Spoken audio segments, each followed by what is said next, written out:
ప్రజలు నిలబడతారు, వాళ్ళకి సమస్య వచ్చింది, దేవుడు వాళ్ళని పరీక్షిస్తాడు. ఈ పరిస్థితుల్లో వీళ్ళు ఐగుప్తు అనే బంకర్లోకి వెళ్తారు యుద్ధంలో, లేకపోతే నా దగ్గరికి వస్తారా? ఈ ఐగుప్తు అనే తుఫాను బిల్డింగ్లోకి పరిగెడతారా తుఫాను వచ్చినప్పుడు, లేకపోతే ఒక నది గలదు, అది దేవుని యొక్క పరిశుద్ధ పట్టణమును తృప్తిపరుస్తుంది, అక్కడికి వెళ్తారా? ఏం చేస్తారు అంటే మనము ఐగుప్తు పంచన చేరతామా, లేకపోతే ఐగుప్తు పంచన చేరమా? అది గొప్ప శోధన. మనకి సమస్య వచ్చినప్పుడు, శ్రమ వచ్చినప్పుడు అది శోధన. ఏంటా శోధన? ఈ ఐగుప్తుకి వెళ్ళాలనుకోవడం తప్పు కాదు, ఐగుప్తుకు వెళ్ళడం తప్పు.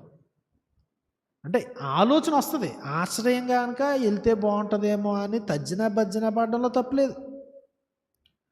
మార్టిన్ లూథర్ అనేటువంటి దైవజనుడు ఏం చెప్పాడంటే, శోధన అంటే మన నెత్తి మీద పక్షులు ఎగరడం. ఆ పైన పక్షులు ఎగురుతున్నాయి అనుకోండి, నేనేం చేస్తాను? మహా అయితే రెట్టేస్తాయి, అంతమించి ఏం చేస్తాయి? ఏం చెయ్యవు, నేనేం చేయలేను, అవి ఎగురుతాయి.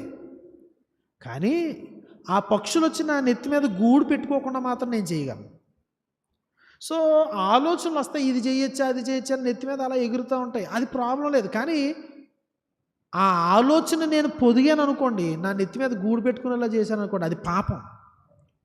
బిల్లీ గ్రహం గారు అన్నారు, first look is not sin, second look is sin అన్నాడు.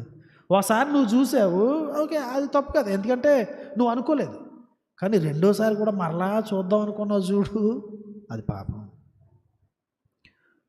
సో అట్లాగా ఐగుప్తుకు వెళ్ళాలి అనే ఆలోచన దేవుని ప్రజలకి కలుగుతుంది. కానీ ఆ యొక్క ఆలోచనని నువ్వు పొదిగి దేవునికి కాకుండా దీనికి ఓటేస్తే నెత్తి మీద గూడు కట్టించుకోవడమే,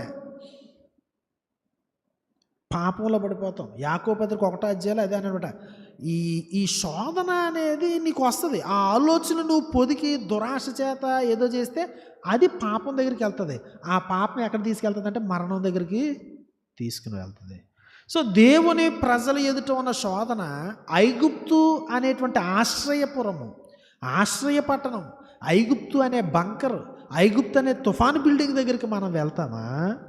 దేవుని దగ్గరికి వెళ్తాం.